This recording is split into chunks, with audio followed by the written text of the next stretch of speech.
से सुन रहे हैं। यहाँ पे सुखदेव जी परीक्षित को सुना रहे हैं, सनकादि ऋषि नारद जी को सुना रहे हैं, और यहाँ विदुर जी को मैत्रेय जी सुना रहे हैं।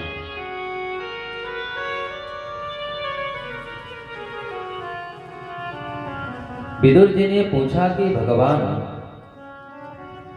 हिरण्याक्ष का वध आप कहते हैं कि भगवान सबको बनाते हैं, तो फिर वध क्यों कर दिया? तो कहा गया है कि दुराग्रह के मार्ग में चलने वाले भगवान किसी को बनाते हैं, सबका पालन करते हैं, लेकिन सत्य के मार्ग में चलने वाले को संवारते हैं और दुराग्रह के मार्ग में चलने वालों को समाप्त करते हैं। ब्राह्मण गौ सेवा, साधु संतों की सेवा, मंदिर में जाना, दर्शन करना, पूजा करना, ये हमारा परम धर्म है।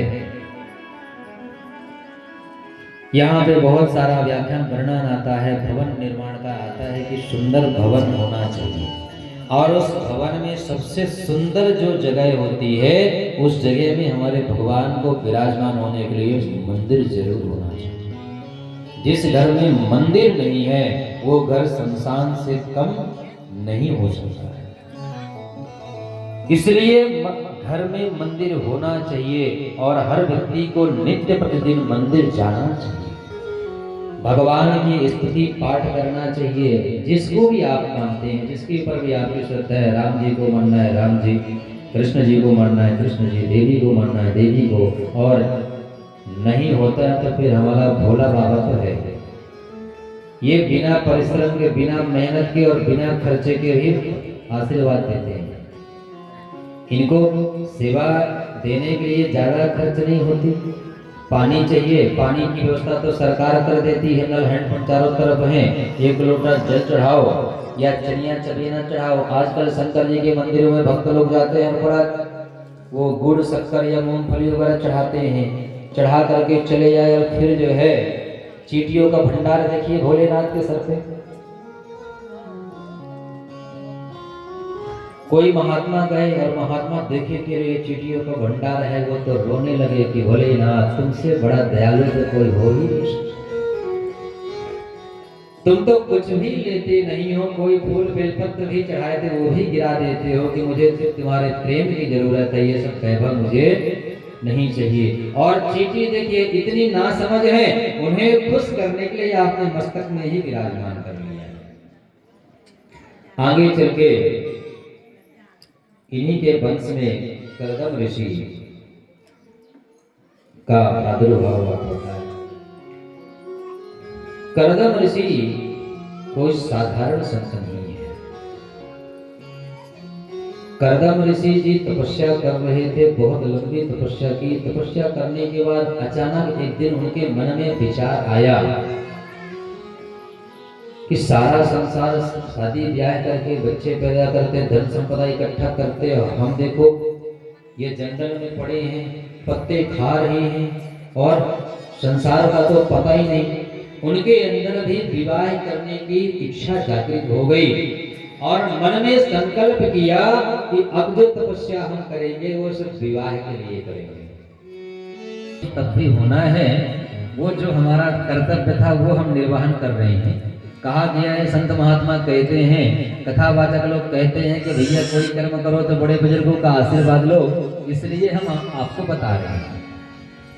आजकल के तो शादी के बहुत समय पहले मिलना जुलना हो जाता है, पहले के समय तो ब्याह के बाद मुलाकातें होती थी, दर्शन होते थे, भैया कि हमारी पत्नी गोरी है कि काली है, छोटी है कि मोटी है कि नाटी है।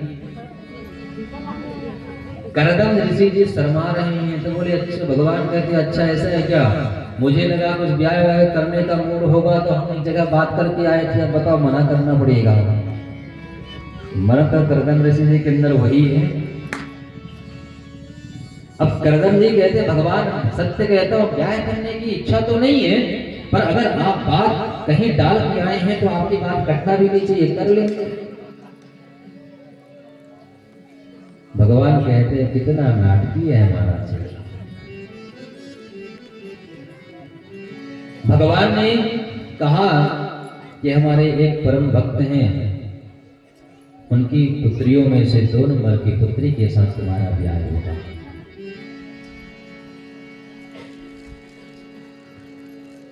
और भगवान वहां से अंतर्ध्यान हो गए। करदम ऋषि जी के मन में बड़ी ग्लानि हुई कि भगवान का मुझे मिला था इतना बड़ा सेवा पाने का, और हम एक छोटी सी वस्तु को पाने में अपना पूरा समय व्यतीत कर दिया। लेकिन अभी भगवान की आज्ञा हो गई है तो हमें करना ही पड़ेगा। वहां पे मनु जी को कहते हैं कि आप इस जगह पे जाना है और यहाँ पे ये ऋषि हैं, इनके साथ अपनी 2 नंबर की विवाह, पुत्री का विवाह कर देना।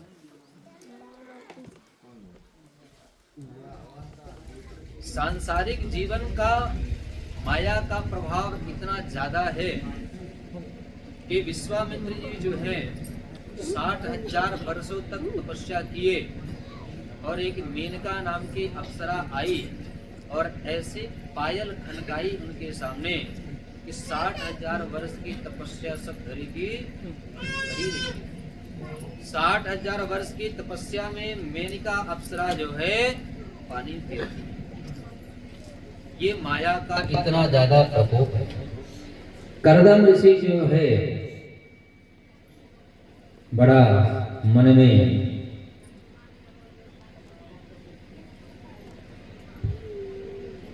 थोड़ा दुख विचार करते हैं, फिर भगवान की तपस्या करने के लिए बैठ जाते हैं और भगवान से एक वचन लेते हैं कि मैं विवाह करूंगा, लेकिन मेरी भी एक शर्त है कि आपको हमारे पुत्र बन करके आना पड़ेगा।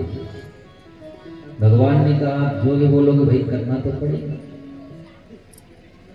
अब वहां पे जो है स्वयंभू मनु की जो है 3 पुत्री और 2 पुत्र हैं, आकुति, देवहूति, प्रसूति और प्रियव्रत और उत्तान।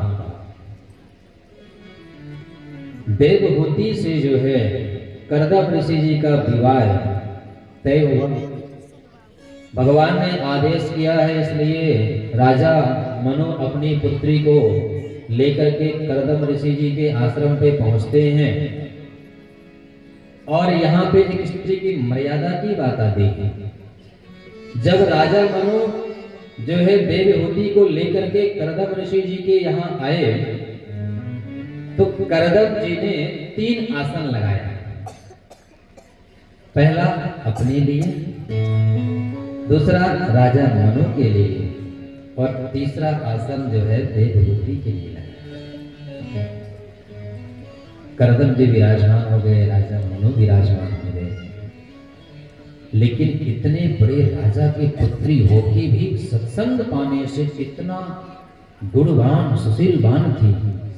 देवहूति को तो पता है कि मेरा विवाह इनसे होना है, अब पति की सेवा करना तो मेरा धर्म है, पति से हम सेवा कैसे ले सकते हैं। और आसन को बिछाया है हमारे पति ने, तो इस आसन पे मैं किस अधिकार से बैठूं। अगर मैं आसन पे बैठती हूं तो ये मेरा अहंकार जागृत हो जाएगा, फिर तो उनका सम्मान कम हो जाएगा। माता देवहूति जो है आसन के बगल में बैठ जाती हैं और अगर उस आसन बिछने के बाद अगर हम नहीं बैठते हैं तो उस ऋषि के द्वारा बिछाए गए आसन का भी अपमान है। तो माता देवहूति जमीन पे बैठ जाती हैं और अपना दाहिना हाथ जो है आसन के ऊपर रख देती है।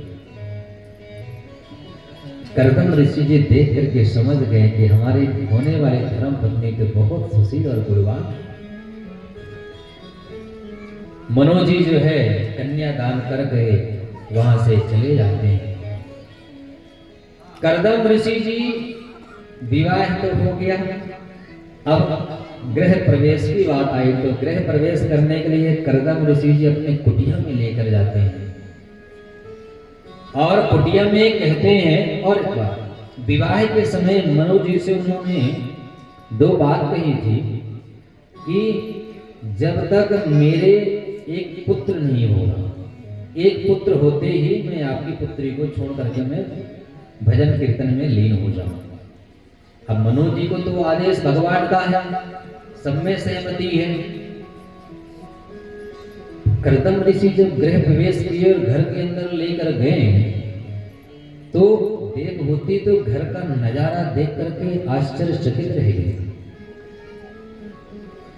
देवहूति को कहते हैं कि देवी यही घर है और इसी घर को अभी आप संभालो। हम तो महात्मा भजन कीर्तन में हमारा ज्यादा समय व्यतीत होता है, अभी घर का संभालना तो अब तुम्हारा ही चलेगा। देवहूति ने चारों तरफ देखा कि घर संभालेंगे ठीक है, पर घर भी तो होना चाहिए, क्योंकि देवहूति की नजर पड़ी ऊपर की तरफ। ऊपर नजर पड़ी तो देवहूति क्या देखती है? ऊपर देवहूति ने देखा कि पंछियों ने 25-50 पंछियों का घोंसला बना हुआ है। मोर का भी घोंसला है, बाज का भी घोंसला है, गिद्ध का भी घोंसला है, अन्य जीवों का भी घोंसला है। देवहूति कहती है प्रभु ये सब तो बोले भक्त हैं भगवान के, ये भी अपना ही घर समझते हैं और अपना ही घर समझ करके ये यहाँ पे आराम से कुशल मंगल से रह रहे हैं। देवहूति ने बोला अच्छा। कुछ समय के बाद देवहूति की नजर पड़ी नीचे की तरफ, तो कम से कम 50 गड्ढे दिख रहे हैं।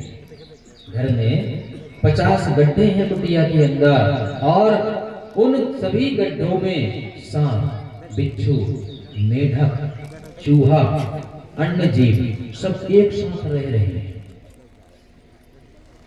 देवहूति देख करके ये भी आश्चर्यचकित रह गई कि सब एक दूसरे के शत्रु हैं। उन्होंने पूछा महाराज ये सब, तो बोले हाँ ये भी यही रहते हैं, ये भी अपना ही समझते हैं, इसलिए आराम से रहते हैं। ऊपर देखे तो जगह नहीं, नीचे देखे तो जगह नहीं। देवहूति ने प्रणाम करके कहा महाराज आप नाराज ना हो तो एक निवेदन करूं? बोले हाँ हाँ बोलिए। बोले आप कहाँ रहते हैं? तो करदम जी ने बोला कि कोने में जो 1.5 बाई 2 का आसन दिख रहा है ना सफेद कलर का, और वही मेरा निवास है। हमको भजन कीर्तन करना है, उतना बहुत है। देवहूति समझ गई कि ये तो एक सिद्ध संत के आश्रम में ही हो सकता है। सर्प और चूहा एक दूसरे के पूरक कभी नहीं हो सकते। उल्लू कौवा एक दूसरे के पूरक कभी नहीं हो सकते। सर्प और मोर एक दूसरे के पूरक कभी नहीं हो सकते हैं, पर यहाँ तो एक साथ रह रहे हैं। ये तो इनकी तपस्या का फल ही हो सकता है। इतना देखते देखते ही अचानक से देवहूति की नजर पड़ी खिड़की के बाहर। एक छोटा सा सरोवर दिख रहा था, और उस सरोवर में क्या देखती है कि हिरण, शेर और गाय तीनों एक साथ पानी पी रहे हैं। देवहूति का तो मन गदगद हो गया कि अहो भाग्य हमारे, इतना अच्छा पति भगवान ने दिया है। अब करदम जी ने देवहूति को कहा कि नहीं गृहस्थी आप संभालिए, हम थोड़ा नित्य सेवा से निवृत्त होकर के आते हैं। और नित्य सेवा के लिए क्या गए, करदम ऋषि जी की समाधि लग गई। समाधि में उन्हें पता ही नहीं था कि मेरा विवाह हुआ है और हमारी एक सुंदर सुशील गुणवती पत्नी भी है। समाधि लग गई। अब देवहूति क्या करे, उन्होंने अपना पातिव्रत जो धर्म है, तो पातिव्रत धर्म निभाते हुए उन्होंने करदम ऋषि जी की सेवा करना ही अपना धर्म समझा। बढ़िया करदम ऋषि जी के शरीर, क्योंकि समाधि लगी है तो नहाने होने वाला सिस्टम तो है नहीं, बढ़िया गीले कपड़ों से पोंछ देती, फूल माला पहना देती, धूप अगरबत्ती कर देती, और यही अपना जीवन समझने लगी। खाने पीने की पत्ता फल जो भी उपलब्ध हो जाए वो पा लेती और अपना करदम जी की सेवा में लगी है, करदम जी गोविंद की सेवा में लगे। 40 वर्ष बीत गया, देवहूति की अवस्था वृद्धा की ओर चली गई, वृद्धावस्था की तरफ हो गई। करदम ऋषि जी की जब समाधि टूटी तो उन्होंने देखा कि एक बुढ़िया औरत हमारे सामने बैठी है। अब जब देवहूति को देखा तो उन्हें पूछते हैं कि देवी आप कौन हैं? देवहूति ने कहा ये तो डबल समस्या है। एक तो विवाह होते ही 40 साल के लिए चले गए समाधि में, और समाधि के बाद उठे भी तो क्या प्रश्न करने हैं कि आप कौन हैं? देवहूति ने हाथ जोड़ के कहा कि वही जो आज के 40 वर्ष पहले राजा मनु अपनी पुत्री को दे गए थे, वही। अच्छा देवहूति जी आप हैं? अरे देवी आपकी ये अवस्था? तो बोले बस हो गया, भजन कीर्तन में हो गया। आपने पाया क्या इतने वर्षों तक? आपने क्या खाया? तो उन्होंने बताया जो भी पत्ता फल फूल मिल जाता उससे कहा। करदम जी कहते हैं कि आपके मन में कभी ये विचार नहीं आया कि हमारे पिता इतने बड़े राजा हैं, इनकी समाधि लग गई, पता ना कब टूटेगी, चलो हम अपने पिता के घर घूम आए। देवहूति ने एक सुंदर सा वक्तव्य दिया जो आज के समय में माताओं को विशेष ध्यान देना चाहिए। सबसे देवहूति कहती हैं कि भगवान हमने भी थोड़ा सत्संग किया है, और जहां तक हमें पता है कि विवाह के बाद स्त्री का जो घर तो सिर्फ ससुराल होता है, मायका स्त्री का घर नहीं हो सकता। और एक बात तो आप लिख के ले लीजिए कि जिस स्त्री की मायके से थोड़ा दूरी होगी उसका ससुराल पक्ष बहुत सकुशल व्यतीत हो रहा होगा, पर जिस स्त्री का 24 घंटे में 20 घंटे मायके से कनेक्शन होगा उस घर में नित्य प्रतिदिन खटपट जरूर होती है। तो माता देवहूति कहती हैं कि हमारा तो वहां से कोई संबंध ही नहीं, अच्छा है बुरा है सुखी है जीवन दुखी है, वो तो सिर्फ पति का ही घर होता है। क्योंकि स्त्री के नाम जो होता है विवाह के तुरंत बाद पिता के यहाँ से कटता है और पति के यहाँ जुड़ता है। पति ही संसार का ऐसा प्राणी है जो पत्नी के लिए सब कुछ देने को तैयार होता है। अभी नाम से बड़ा धन और क्या हो सकता है? और जब पत्नी आती है तो पति का उसके पहले नाम जुड़ जाता है ना? ये सम्मान की दृष्टि होती है। करदम ऋषि बड़े प्रसन्न हुए और मन में विचार किया कि इन्हें तो संसार का सारा सुख मिलना चाहिए, इसकी तो ये अधिकारी है। देवहूति को कहते हैं देवहूति आप आंखें बंद करो। देवहूति ने आंखें बंद किया और फिर बोलते आंखें खोलो। सामने एक सुंदर सरोवर है और उस सरोवर के ठीक पीछे 9 मंजिले का घर बना, महल बना हुआ है और उसमें इतने वैभव की सुविधा है कि देवहूति अपने पिता के यहाँ भी जिस वैभव को देखा नहीं होगा वो सारे वैभव यहाँ पे करदम जी ने उपलब्ध कराया। देवहूति का हाथ पकड़ते हैं, सरोवर पे गए, स्नान किए और दोनों युवा हो जाते हैं। और सुख प्राप्त हुआ। देवहूति को कहते हैं कि अब अपना जीवन व्यतीत करो, तो देवहूति कहते हैं नाथ आपने एक वचन दिया था कि आप संन्यास धारण तभी करेंगे जब एक पुत्र पैदा हो। करदम जी ने बोला बिल्कुल अच्छी बात याद दिलाया दीदी आपने। नारायण ने कहा था कि आपके घर में जन्म लूंगा। सांसारिक जीवन प्रारंभ हुआ और पुत्र तो अभी हुआ नहीं, 9 कन्याएं जरूर हो गई। और समय बीतता गया। एक दिन करदम जी कहते हैं कि देवहूति अभी आपके तो एक की बात हुई थी, यहाँ 9 हो गई हैं, अब आप इनका संभालो, इनका जीवन बनाओ, हम तो चले भगवान तपस्या करने। देवहूति ने चरण पकड़ लिए कि महाराज आप अपने वचन को नहीं निभा रहे हैं। बोले हमने तो एक बोला था, यहाँ 9 हो गई। देवहूति कहते हैं जरा याद करिए, आपने एक पुत्र के लिए बोला था।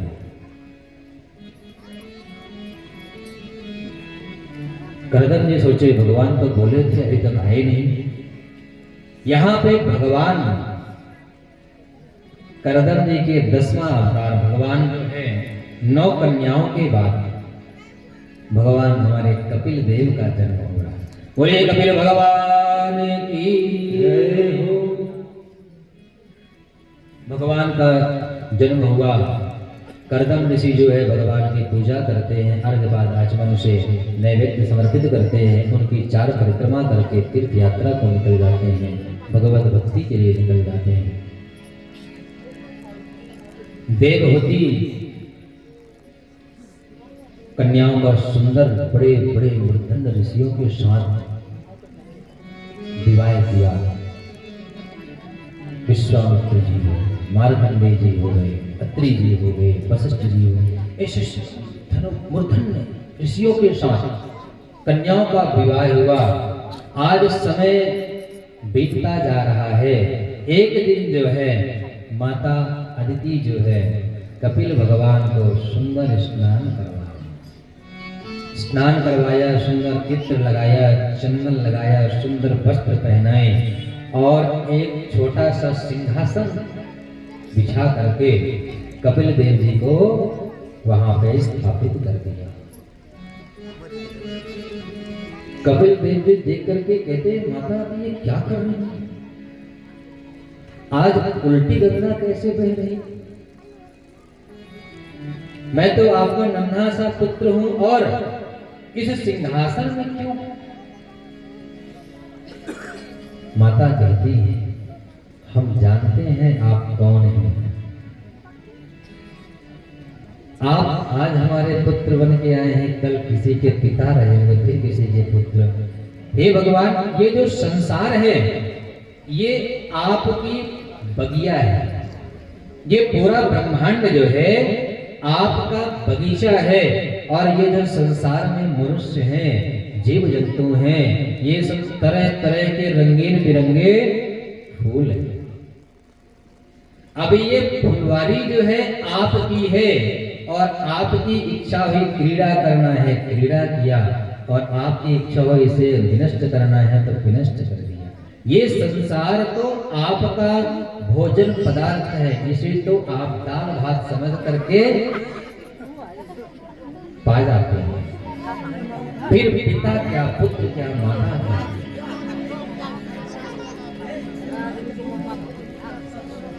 ऐसे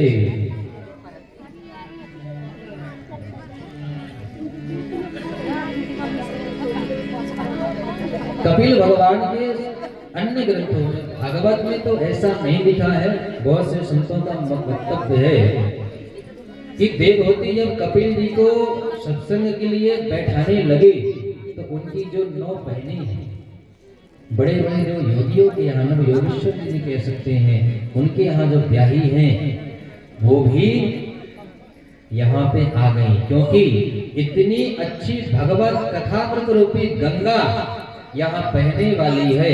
और ऐसा कौन निकृष्ट प्राणी होगा कि जिसके गांव में भगवत रूपी अमर कथा बह रही हो और वो व्यक्ति उस पानी को भरने का प्रयास न करे। इस गांव में बहुत सारे लोग होंगे, 10% लोग कार्य में व्यस्त होंगे, 90% लोग घर में बेफालतू समय व्यतीत कर रहे होंगे। हम बहुत से ऐसे लोगों को जानते हैं जिन्हें कोई धर्म कर्म सत्कर्म के लिए कह दो तो समय नहीं रहता है, और अभी ताश खेलने के लिए बोलो तो 24 घंटे कम पड़ जाते हैं, है ना।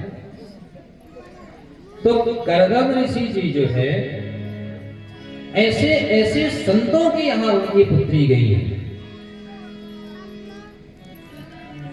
और पतिव्रता स्त्रियों में माता अनसुईया का भी नाम आता है। ये भी कर्दम ऋषि जी की पुत्री, 2 नंबर की पुत्री माता अनसुईया, वही माता अनसुईया है जिन्होंने ब्रह्मा विष्णु महेश तीनों भगवान को बालक बना लिया। परीक्षा लेते समय आप सबको कथा पता होगी कि स्तनपान की बात आई तो माता ने कहा कोई बात नहीं, बच्चे को हम पिलाएंगे, भगवान बच्चे बन गए। तो ऐसी नितांत संतों की हम ऐसे भाव और भक्तिमती पुत्रियां जिनके हैं, उस माता के तो भाग्य बहुत अच्छे हैं। और जिनके भगवान स्वयं जन्म लिए हो, इससे ज्यादा भाग्य और क्या हो सकता है। तो माता देवहूति ने कपिल जी से 3 प्रश्न करती हैं। कहती हैं निर्विर्णानितरां भूमा सदिविन्द्रिय दर्शना येन संभाव्यमानेन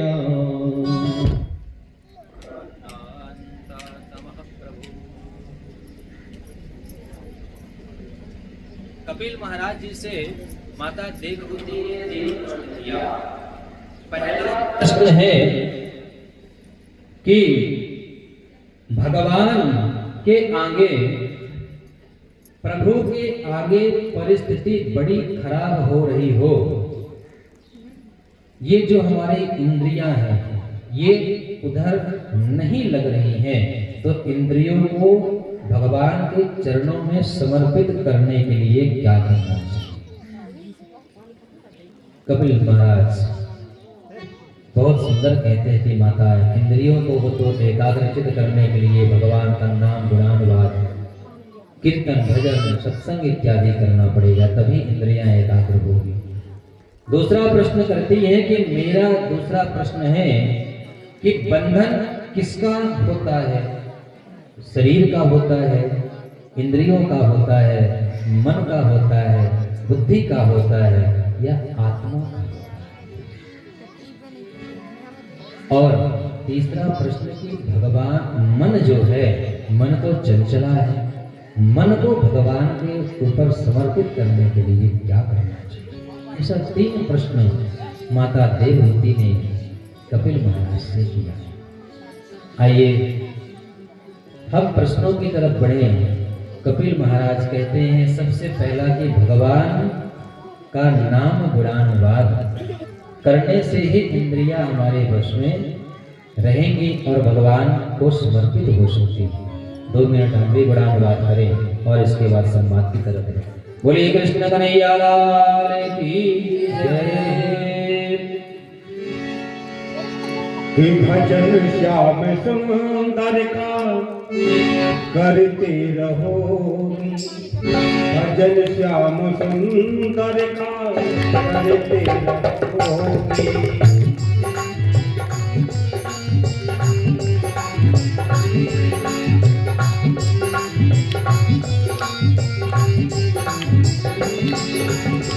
भजन श्याम सुंदर का करते रहोगे, भजन श्याम सुंदर का करते रहोगे।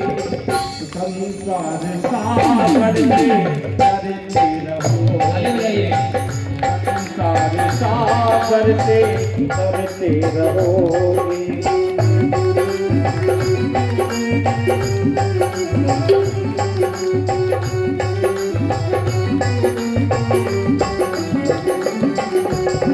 कृपानाथ बेसके मिलेंगे किसी दिन, कृपानाथ बेसको मिलेंगे किसी दिन, जो सत्संग पथ से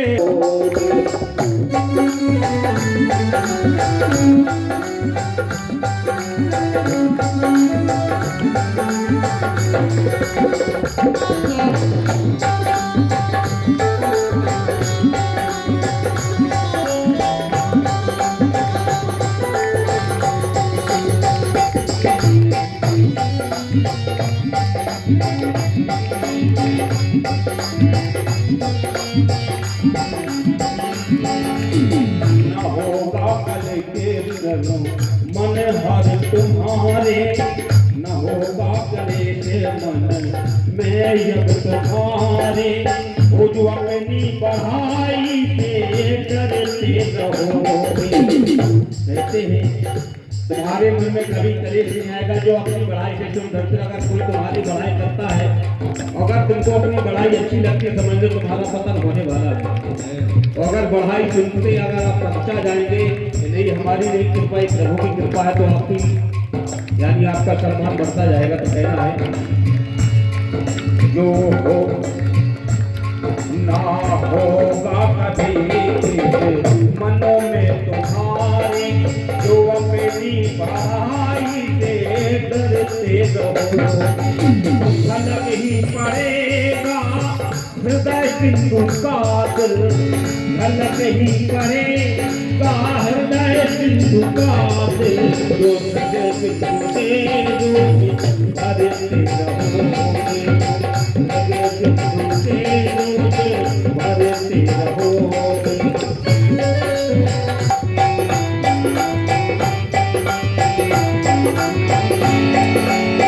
भजन श्याम सुंदर का करते रहोगे, भजन श्याम सुंदर का करते रहोगे।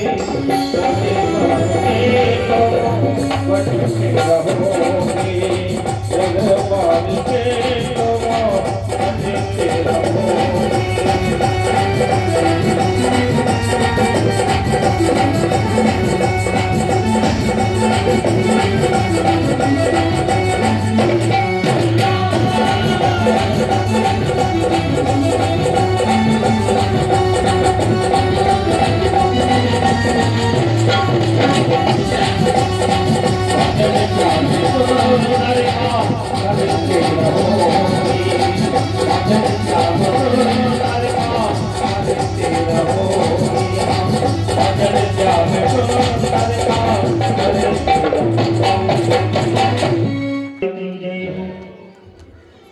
ऐसा प्रश्न माता ने किया और कपिल देव महाराज सुंदर उपदेश कर रहे हैं कि अहिंसा सत्यमस्तेयम् यावदर्थ परिग्रह ब्रह्मचर्य तपः शौच स्वाध्याय पुरुषार्चनम्। माता इंद्रियों को जीतने के लिए मनुष्य को सबसे पहले ब्रह्मचर्य का पालन, इसके बाद अपने इंद्रियों को अपने वश में करें। और इंद्रियां अगर अपने बस में ना हो सके तो उन सभी इंद्रियों को भगवान के चरणों की तरफ मोड़ दीजिए।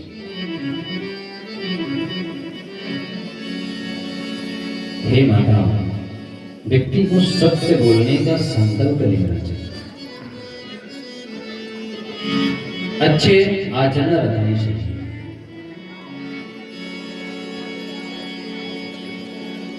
कपिल देव जी कहते हैं कि संचयन्ते भगवतश्चरणारविन्दम् वज्राङ्कुशध्वज सरोरुहलाञ्छनाट्यम् अन्तङ्गरक्तविलतन्नखचक्रवाला ज्योत्स्नाविराहतमः हृदयान्धकारा। वज्राङ्कुश ध्वज सरोवर, भगवान के चरणों में वज्र जैसे अंकुर, ध्वजा, पताका इत्यादि सब कुछ भगवान के चरणों में है। इस ब्रह्मांड का शुरुआत और समापन तो भगवान के चरणों में है। तो भगवान के चरणों की तरफ मन को लगाइए, इंद्रियों को भगवान के चरणों में। 10 इंद्रियां, 5 कर्मेंद्रियां, 5 ज्ञानेंद्रियां हैं, इनको भगवान को समर्पित कर दीजिए। फिर बात आती है दूसरा प्रश्न, मन बहुत चंचल है। तो मन की गति की बात करें, आजकल बहुत सारे कवि लोग हैं और आजकल कविताओं में तो इतना खोहड़पन होता है कि कुछ पूछिए मत। आजकल के तो कवि ऐसे हो गए हैं जिनमें कोई सार तत्व तो है ही नहीं, सिर्फ तमाशा ही, हंसी मजाक का कार्य ही होता है। ऐसे ही एक बार प्रसंग के दौरान एक कवि रहे होंगे, उन्होंने कहा कि महाराज जी हमें भी कुछ बोलना है। संतों ने आदेश किया, ठीक है भैया बोलिए। संतों ने सोचा अच्छी कविताएं होंगी तो बोलेंगे, माइक दिलवा दिया। और जो कवि थे तो वो सिर्फ बोलते हैं, कभी दिल्ली कभी लंदन, कभी दिल्ली कभी लंदन, कभी दिल्ली कभी लंदन, कभी दिल्ली कभी लंदन, कभी दिल्ली कभी लंदन। कभी लोग बैठे थे, अरे ये कौन सी कविता है भाई, कभी दिल्ली कभी लंदन, उसके आगे तो बोलो। तो बोले ठीक है बोलता हूँ। पुनः कवि जी ने बोला, कभी दिल्ली कभी लंदन, कभी दिल्ली कभी लंदन, कभी दिल्ली कभी लंदन, कभी दिल्ली कभी लंदन। कवियों ने कहा भाई ये कौन सी कविता है, लेकिन उसमें से एक बुजुर्ग कवि थे, वो समझ गए कि ये किस कवि की क्या कविता है, ये कहना क्या चाहते हैं। कभी दिल्ली कभी लंदन, मन की गति की कोई सीमा नहीं। लंदन जाने के लिए 10 घंटे 20 घंटे का समय देना पड़ेगा, 2-4 लाख रुपए भी खर्चा करना पड़ेगा।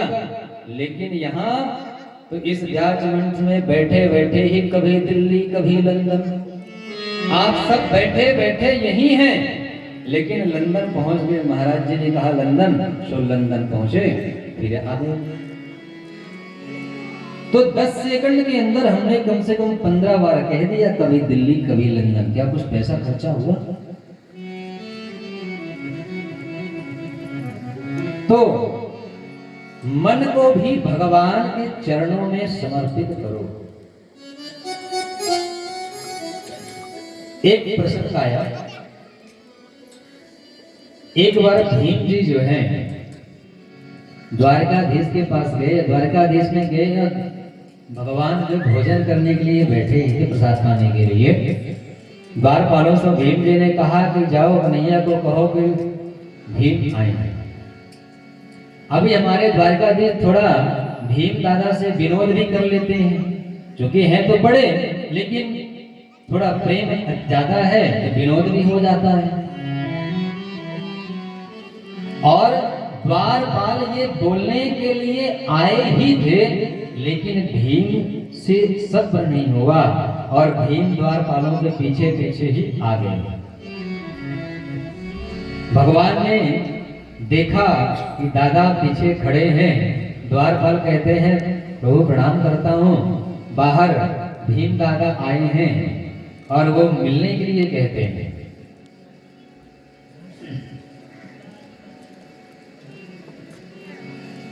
बैठिए। तो भगवान ने तो देख लिया था कि भीम दादा आ गए हैं, तो कहते हैं कि जाओ कह दो कभी मेरे पास टाइम नहीं है, भोजन का समय है। और ये समय तो मैं भीम दादा से बिल्कुल नहीं मिल सकता, क्योंकि वो तो ठहरे दबा के खाने वाले, पता चले हमारा भी खत्म हो जाए। भीम दादा पीछे खड़े थे, बोले कन्हैया मैं इतना खाता हूँ, ऐसा मेरे बारे में सोचते हो? अरे बोले दादा आप आ गए। तो कहने का भाव है व्यक्ति को इंद्रियों में काबू रखना चाहिए। अपने अंदर की भावनाओं को अगर हम भगवान को समर्पित करते हैं तो उस फल को पाने के लिए सब्र होना चाहिए। भीम जी के पास सब्र नहीं था कि सुरक्षा कर्मी जाके पूछ के आके हमको बताता है, वो पीछे पीछे चले गए। बाद में आगे चल के बहुत सुंदर उपदेश कपिल जी कहते हैं कि हासं हरे रवन काकिन लोक दिव्रम शोकाद्र सागर विशेषण मत्तुदारा सम्मोहनाय चरितं विजमाययास्य भूमण्डलं मुनिकृते मकरध्वजस्य।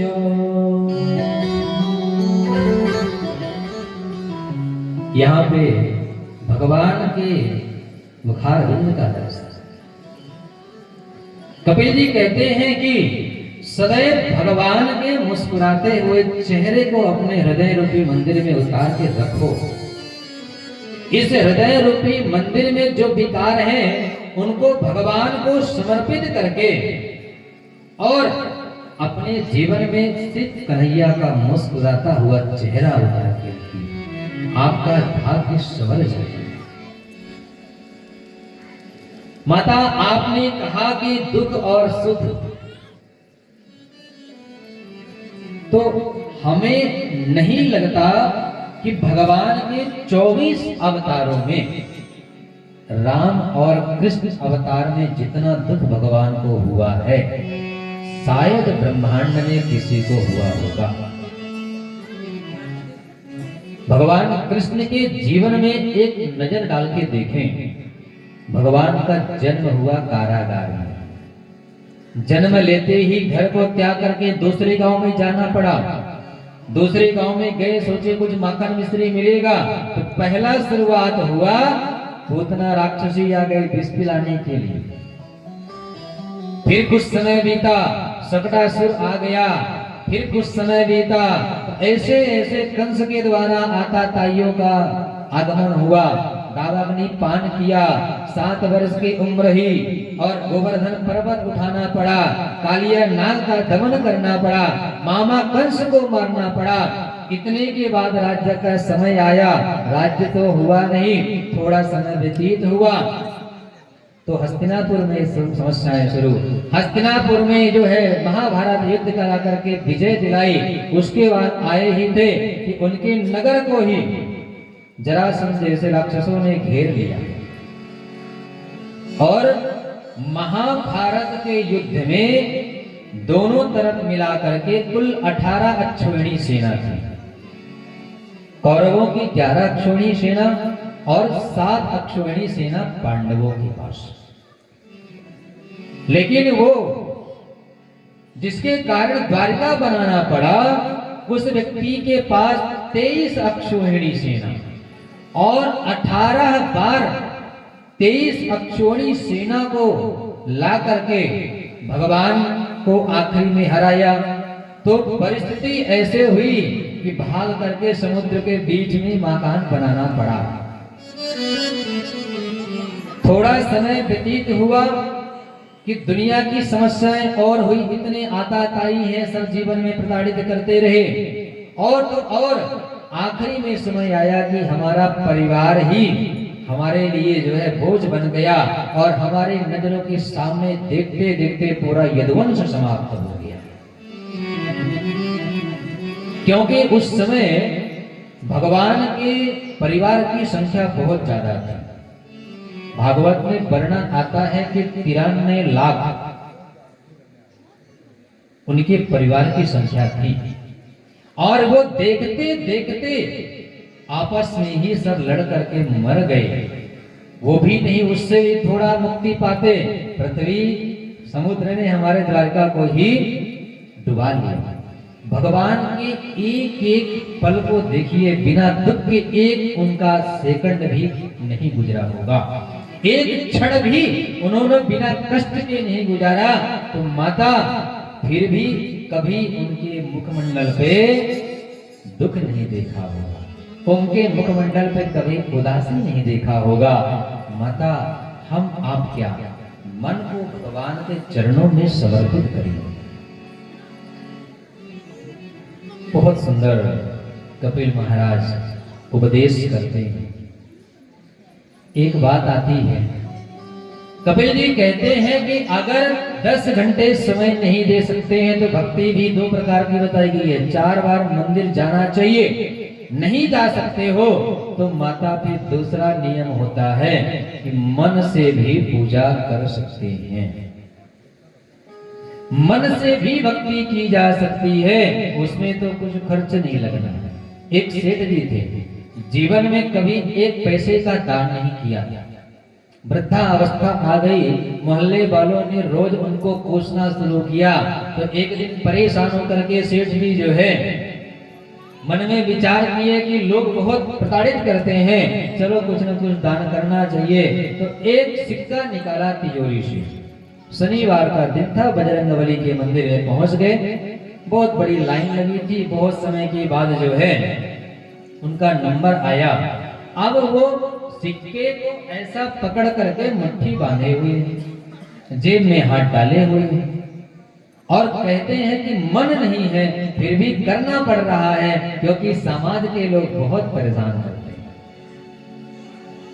मंदिर के भगवान के जब सम्मुख पहुंचे तो जेब से निकाला दान करने के लिए, तो देखे कि सिक्का रो रहा है। सिक्का रो रहा है। आप गर्मी के सीजनों में ऐसे मुट्ठी बांध के 2-4 घंटे जेब में हाथ डाल के रखोगे तो पसीना निकलने लगता है। अब सेठ जी देखे कि बताओ ये भी कितना प्रेमी है, ये भी मुझे छोड़ के नहीं जाना चाहता है ना। सो सेठ जी ने पुनः उसको जेब में डाल लिया, बोला दान में नहीं करना है। चले गए घर। बड़े संत थे, संत जी के पास जो है पहुंचे और संत जी से बोला कि क्या बताएं, सत्कर्म में धन खर्च नहीं होता। तो बोले कोई बात नहीं, मन खर्च कर सकते हो। बोले हाँ, मन की पूजा बताइए, मैं जितना बोलेंगे मैं उतना खर्च करूंगा। तो बोले ठीक है, कल से तुम नियम बनाओ कि सुबह प्रातः काल उठोगे, गंगा में स्नान किए, गंगा जल लेके आए, भगवान को उठाए। क्या उठाए? तो कहा गया है उत्तिष्ठ उत्तिष्ठ गोविंदा, उत्तिष्ठ गरुणध्वजा, उत्तिष्ठ कमलाकांता, त्रैलोक्यम मंगलम कुरु। भगवान को भाव से उठाइए, फिर गंगा जल से स्नान करवाइए, सुंदर पोशाक धारण करिए, सुंदर पुष्पों से श्रृंगार करिए, सुंदर धूप दीप करिए, सुंदर बढ़िया पकवान बनाइए। पकवान नहीं हो सकता है तो दूध का भोग लगाइए, उसमें थोड़ा शक्कर मिलाइए और बढ़िया आरती करिए, भजन कीर्तन करिए। सेठ जी ने बोला ये तो सेवा बहुत अच्छी है, 1 पैसे का खर्च नहीं, समय की बात है, कोई बात नहीं, कितना लगेगा? 2-5 मिनट लगेगा। अब सेठ जी ने तो शुरू किया तो पहले दिन 2 मिनट, फिर 5 मिनट, फिर 10 मिनट, ऐसे करते करते 5 घंटे सेठ जी को लगने लगे। अभी तो सेठ जी का इस मानसिक पूजा में मन रम गया। सेठ जी जो है एक दिन भोग लगा रहे थे और मन में भोग लगा रहे हैं कि दूध रखा है कटोरे पे और हम शक्कर डाल रहे हैं, और शक्कर डालते समय गलती से डिब्बा गिर गया दूध के अंदर। अब शक्कर पूरी गिर गई दूध में। अब वो सोचे कि अरे आज तो बहुत खर्चा हो गया, जो शक्कर मुझे 1 हफ्ता यूज करना था वो सारी शक्कर आज दूध में चली गई है।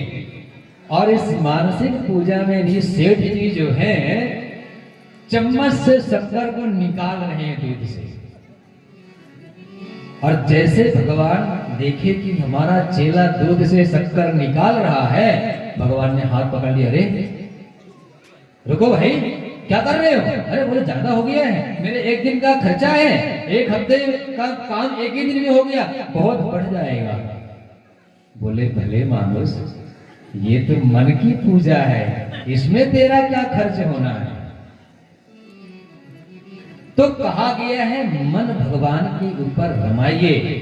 सेठ जी थे, कभी दान नहीं किया, मन की पूजा में भगवान ने उनका हाथ पकड़ लिया और 1-2 मिनट से शुरुआत किया, 5 घंटे तक पहुंच गए। तो मन की गति भगवान के चरणों में अगर समर्पित करना है तो सत्संग करिए, संतों का संग, सत्य संग कहिए या संत संग कहिए, अर्थ दोनों का एक है। शब्द अलग हो सकते हैं, अर्थ दोनों का एक है, भगवान की प्राप्ति। सत्संग करेंगे तो भगवान मिलेंगे और सत्य का संग करेंगे तो भी भगवान मिलेंगे। कपिल जी एक और प्रसंग सुनाते हैं, हमने अपने बड़े गुरुओं के मुख से सुना है। हमारे जहां से इस शरीर का वर्तमान में आगमन हुआ है, नासिक क्षेत्र से, नासिक से 150 किलोमीटर की दूरी पे ही एक सुंदर स्थान है और वहां से एक वहां के भक्त थे। तो भक्त जी ने मन में संकल्प किया कि मुझे गंगोत्री का जल जो है रामेश्वर भगवान को समर्पित करना है। जैसे शिव यात्राएं, शिव का कावड़ चलता है। अब महात्मा जी जो है गंगोत्री गए, वहां पे स्नान किया। स्नान करके कमंडल में जल भरा और संकल्प कर लिया कि जब तक रामेश्वर भगवान के चरणों में जल को अर्पित नहीं कर दूंगा मैं रुकूंगा नहीं। अब वहां से चल दिए गंगोत्री, यमुनोत्री, बद्रीनाथ, केदारनाथ आए, बद्रीनाथ आए, फिर हरिद्वार आए, ऋषिकेश होते हुए गंगा पार किया, फिर जो है वृंदावन पहुंचे। ऐसे घूमते घामते जो है उनको 6 वर्ष बीत गया। मन में भाव है कि जब तक भगवान को समर्पित नहीं कर दूंगा मैं विश्राम नहीं करूंगा। पूरा दिन चलते, रात में घंटे 2 घंटे विश्राम करते, फिर चलते, पैर फूल गए, छाले पड़ गए। रामेश्वर पहुंचने वाले, रामेश्वर भगवान का शिखर दिखने लगा। 1-2 किलोमीटर का फर्क रहा होगा। बड़े प्रसन्न हुए कि भगवान आपका दर्शन हो गया, आज मेरा संकल्प पूरा हो जाएगा। घंटे आधे घंटे की बात है, आज मैं भगवान रामेश्वर को ये गंगोत्री का जल अर्पण करूंगा। ये मन में विचार करते जा ही रहे थे। थोड़ी दूर जाने के बाद देखा कि रास्ते के बगल में एक गधा पड़ा हुआ है और गधा तड़प रहा है। महात्मा जी ने अपनी दृष्टि को रमाया और देखा कि ये गधा तो प्यास से पानी के लिए तड़प रहा है। किसके लिए तड़प रहा है? पानी के लिए। महात्मा जी ने एक क्षण की भी देरी ना करते हुए अपने कमंडल में लिया हुआ जो जल है गंगोत्री का जल, उसी कमंडल से गंगोत्री का जल गधे के मुख में डाला और बोला, हे रामेश्वर भगवान, हे महादेव, मेरे गंगा जल को यहीं से स्वीकार करो। और सत्य कहता हूं, रामेश्वर भगवान उस गधे के शरीर से निकल पड़े और बोले कि तुमने मुझे इसमें भी पहचान लिया। तो कहने का भाव कि सबके अंदर भगवान को देखिए। ये भाव मत रखिए कि ये मेरा है, ये पड़ोसी का है, ये दुश्मन है, ये हितवा है। कल हमारे बड़े भैया जो हैं एक ऐसे हंसी मजाक की बात है सुना रहे थे। एक व्यक्ति ने किसी को कहा होगा कि सब में भगवान को देखो।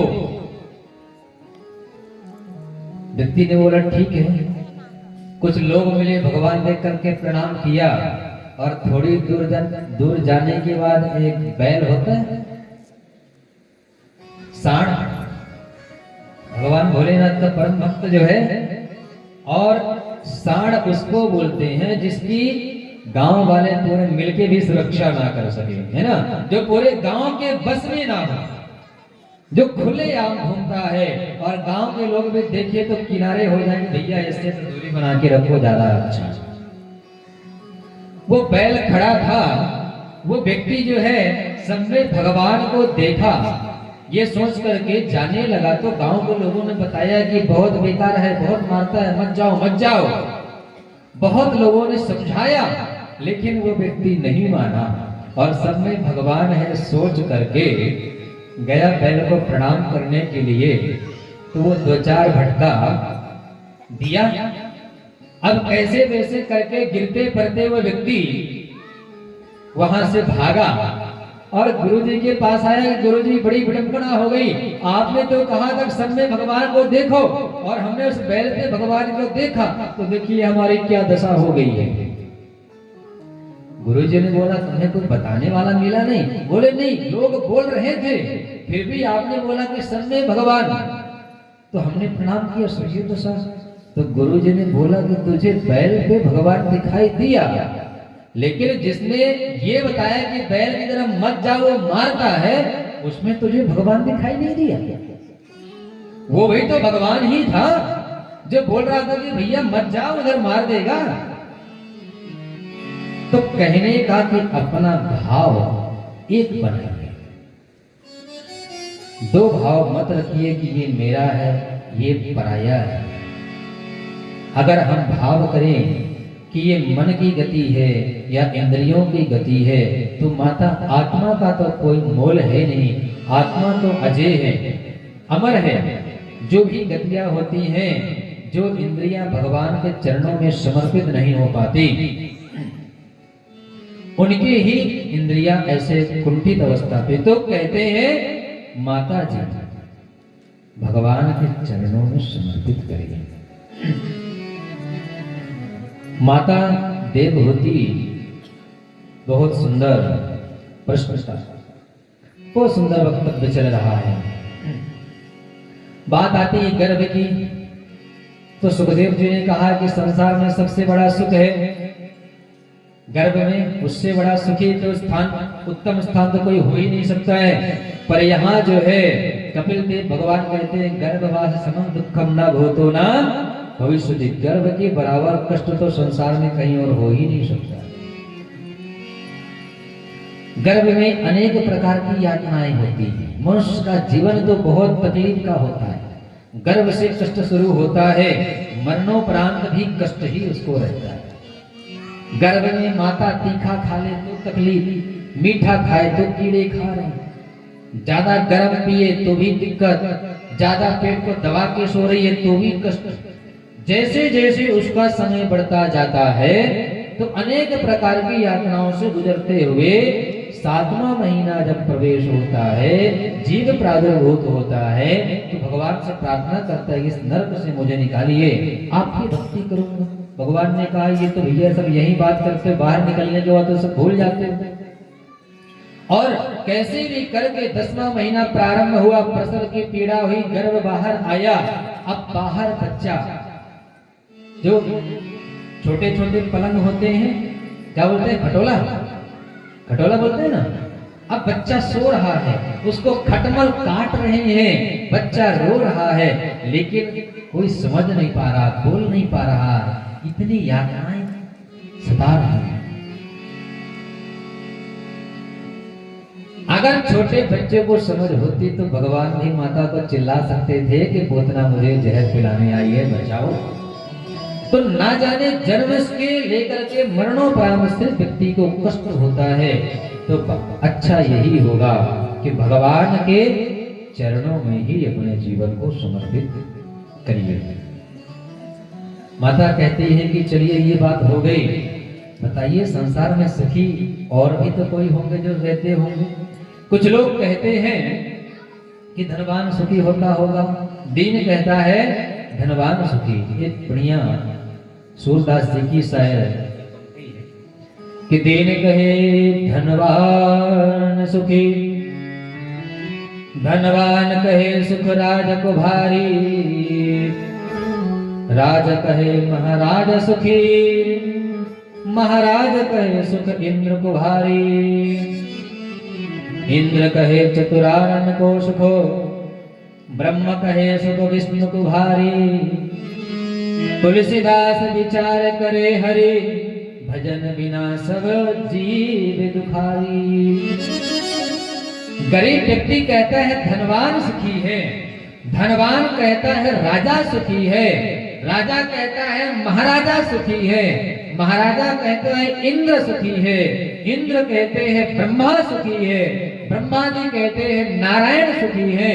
लेकिन यहाँ पे तुलसीदास जी ने कहा कि सुखी तो वही है जिसके पास राम का नाम है। राम नाम के बिना, कृष्ण नाम के बिना तो सारा संसार दुखी है। ऐसे ही बहुत सारा उपदेश यहाँ पे कपिल महाराज माता देवहूति को समर्पित करते हैं। और भक्ति का जो तीसरा भाव बताया है समर्पण, भक्ति के भाव को कहा गया कि प्रभु के प्रति अपने आप को पूर्ण रूप से समर्पित कर दो, अपना पराया ये अपनी पत्नी, ये अपने बच्चे, ये पड़ोसी के, ये सारे विकारों को त्याग करके भगवान के प्रति अपने आप को पूर्णतः समर्पित कर दें। यही सबसे बड़ी भक्ति है। और इसी भक्ति के अंदर जो है सब कुछ समाया हुआ है। माता बहुत प्रसन्न होती है।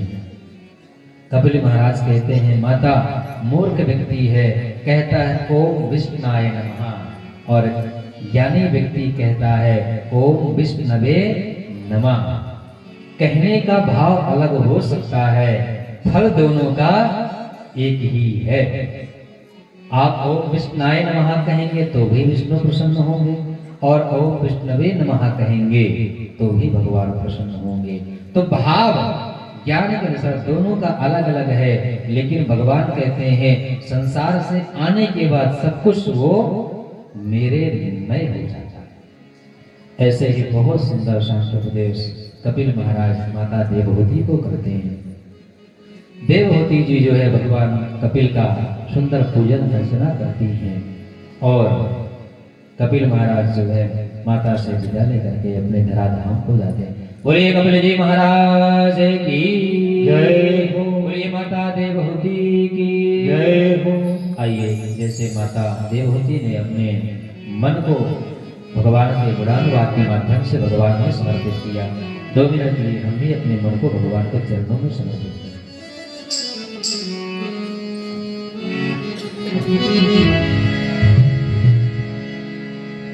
कि राम जू धनी हो मोरे, राम जू धनी मोरे, राम जू धनी मोरे, राम जू धनी। राखे रहियो मोरी खबरिया मोरे, राम जू धनी। राखे रहियो मोरी खबरिया मोरे, राम जू धनी।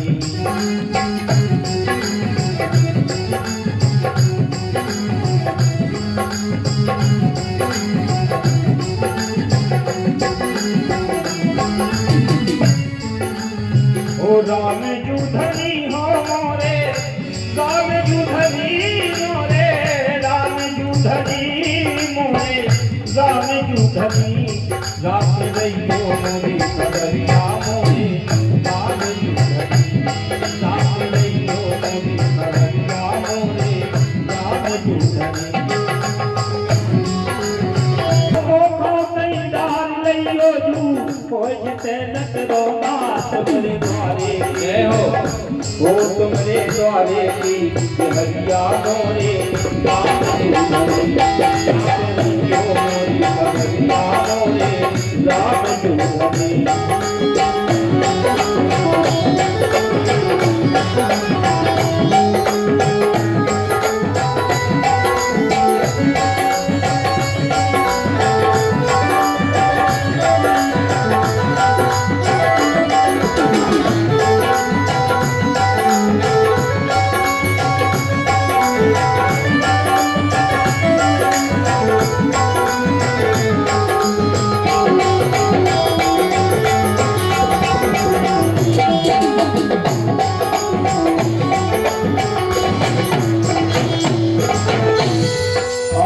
जादू नगरी से बचते सीखा राम बचावे।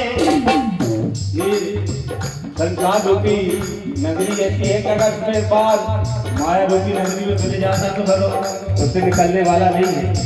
इसलिए कह रहा है कि हे प्रभु, हरि जादू नगरी से बचते सीखा राम बचावे।